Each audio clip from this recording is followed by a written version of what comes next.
Operator, get me YouTube. Oh, hi there. In 2007, Universal began their Cinema Classics collection, a special line of DVDs devoted to presenting some epic milestones of cinema and introducing them to a whole new generation. There are 16 titles in the Universal Cinema Classics collection. I have 8 of them with me today. We'll save the other 8 for another day and take a quick look through film history. Going chronologically, we start with All Quiet on the Western Front, Best Picture winner of 1930.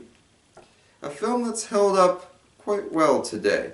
Based on the novel by World War I veteran Erich Maria Remarque, it talks a lot about the struggles that World War I soldiers in Germany faced during that time. Several World War I veterans actually worked on the film too, giving it an air of authenticity. And despite being one of the earliest Best Picture winners, it's really aged quite well.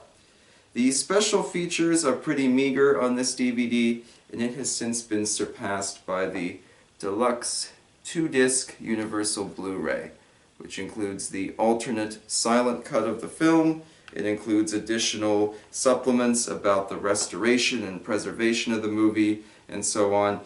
Today, this is just more of a curio, but a decade ago, this was the definitive version of the movie to have in your collection, and it remains one of my favorite Best Picture winners of all time. Second on our list, when we talk 1930s, we gotta talk organized crime. There was a big 3 in the early 1930s. Little Caesar with Edward G. Robinson,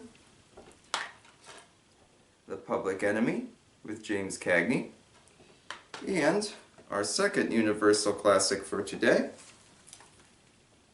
Scarface with Paul Muni. Scarface is the most brutal of the 3 gangster films I just mentioned. A lot of on-screen killings, a little bit of blood, definitely some violence, and a few plot elements that almost prevented the film from being made. Indeed, producer Howard Hughes went through a lot of trouble and a lot of legal wrangling to bring this film to screen. But honestly, I think it's aged pretty well, and I certainly enjoy this a lot more than the Al Pacino version from 1983. As an interesting bonus feature, this Scarface DVD contains the alternate ending to the film, where instead of being murdered in a big gangland gun battle, Paul Muni is caught by the police and tried and dealt with in a more legal way. But who wants to see that? We want to see him get his comeuppance by a machine gun. Great film, definitely a cinematic landmark.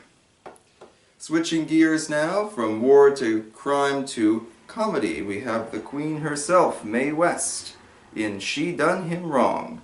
Her most famous saying, of course, "Why don't you come up sometime and see me?" originates in this film. Not "come up and see me sometime." Most of her other movies, by the time this DVD had come out, had already been released. Here's the Mae West collection. Features a lot of her other popular 1930s films. She didn't really make that many movies. But this one here established her as a star. Also made Cary Grant a star, I should add, as her leading man. The highlights, I think, are when she sings numbers like "I Wonder Where My Easy Rider's Gone" and so on. Bring a certain class and sexiness to the production. So, very fun movie. Comes highly recommended.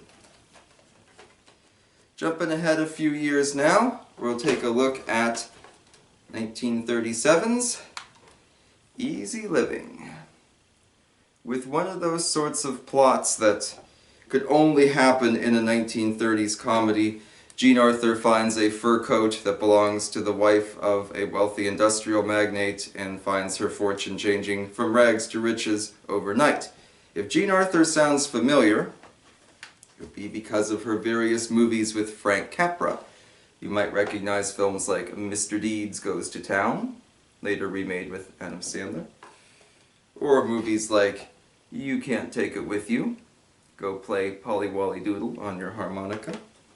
And of course, Mr. Smith Goes to Washington. She is the leading lady in all 3 of those.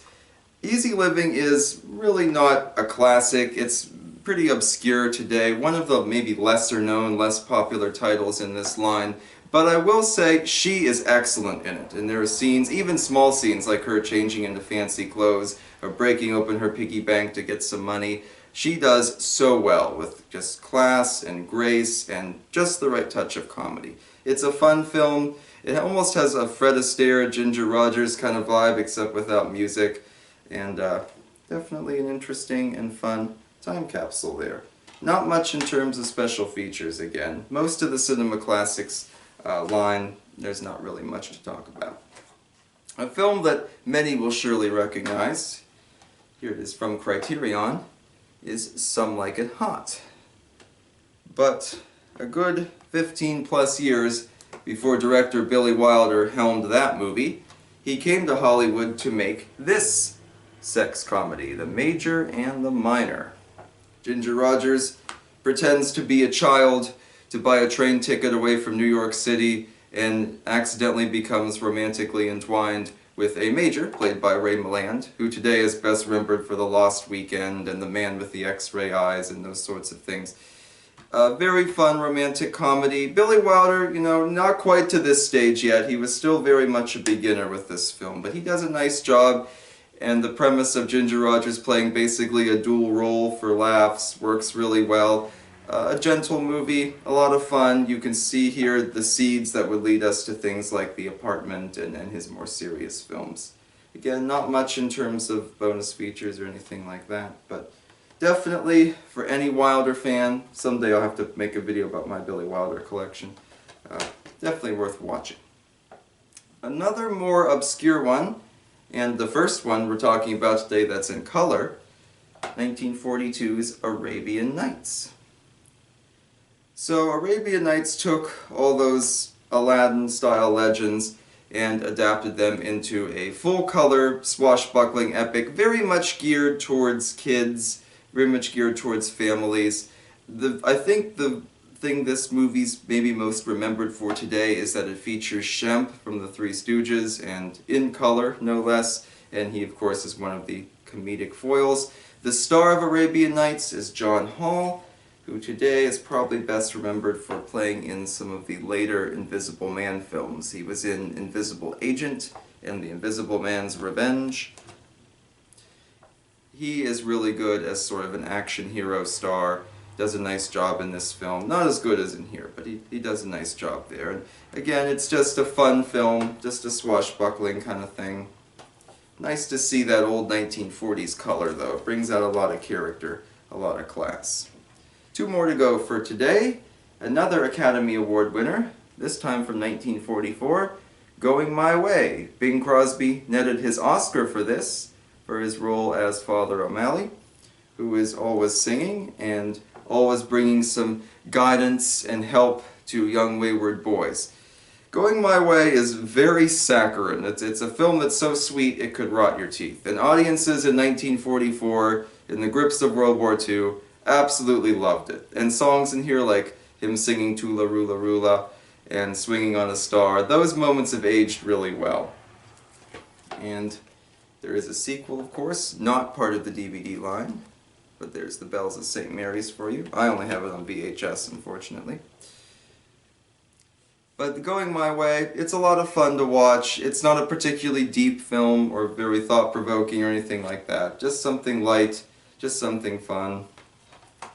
Let's talk about one more today, and I think I saved the best for last. From 1949, Olivia de Havilland's The Heiress.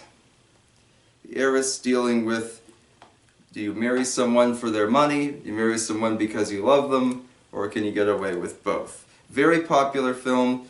It was not Olivia de Havilland's first Oscar winner. That would be this movie, very underrated, To Each His Own. Also a great film. Not as good as The Heiress, but still pretty darn good.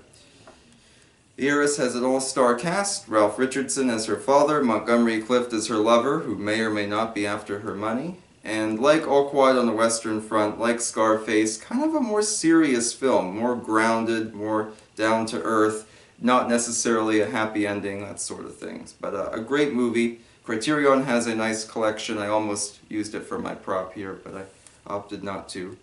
Or should I say the Criterion Collection has a nice copy, to be more correct.